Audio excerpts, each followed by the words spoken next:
Hello दोस्तों, कैसे हैं आप सब। उम्मीद करती हूँ आप सब अच्छे होंगे। दोस्तों, सीरियल तुमसे तुम तक की कहानी में अब देखने वाले हैं कि अन्नू और आर्य के बीच में होने वाला है बहुत ही रोमांस। जी हाँ, वो भी बाथरूम रोमांस।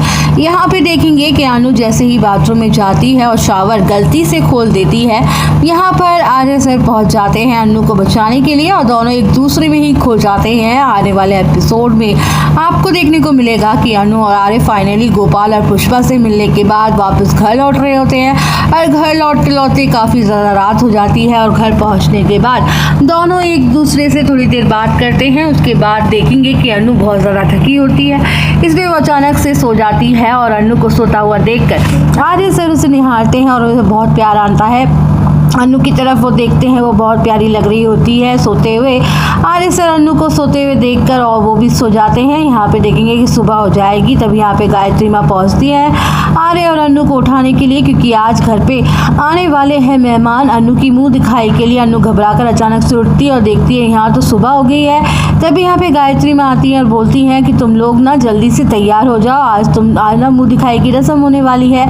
बहुत सारे लोग आने वाले हैं, जो लोग शादी में नहीं आए थे वो लोग आज घर पर आएंगे।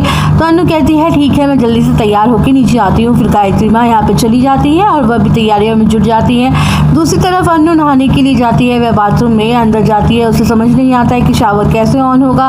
वो बहुत ट्राई करती है अलग अलग तरीके से, उसे समझ नहीं आता क्योंकि उसे नहीं पता होता ऐसे शावर कैसे चलते हैं। तभी अचानक से वो शावर को घुमा देती है, तो यहाँ पे शावर अचानक से ऑन हो जाता है। अन्नू के ऊपर पानी गिरने लगता है, तभी यहाँ पे वो भीगने लगती है और चीखती है।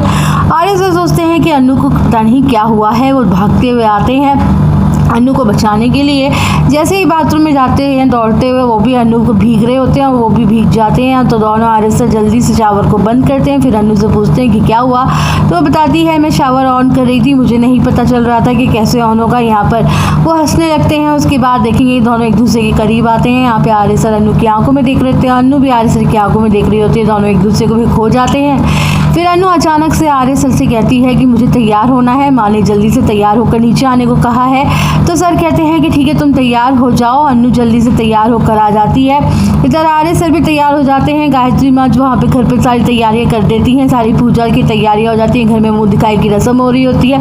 और तो इधर देखेंगे कि मानसी उसकी जो बुआ है वो दोनों मिलकर यहाँ पे अन्नू आर्य कुछ मजाक उड़ाती नजर आती हैं। अन्नू के बारे में उल्टी सीधी बातें कह रही होती है कि कौन अपनी भला फर्स्ट नाइट को छोड़कर घर से चला जाता है, वो भी अपने माँ पापा से मिलने के लिए। एक ही दिन तो हुआ है अपनी माँ पापा से बिछड़े हुए और यहाँ पे देखो क्या हो रहा है। मानसी कहती है कि जितना मॉम को लग रहा है ना कि वो बहुत अच्छी बहू बनेगी, मुझे तो नहीं लगता है कि अच्छी बहू बन पाएगी। थोड़ा ऐसे चलता है कि कल आए और आज ही मुँह उठा के चल दिए।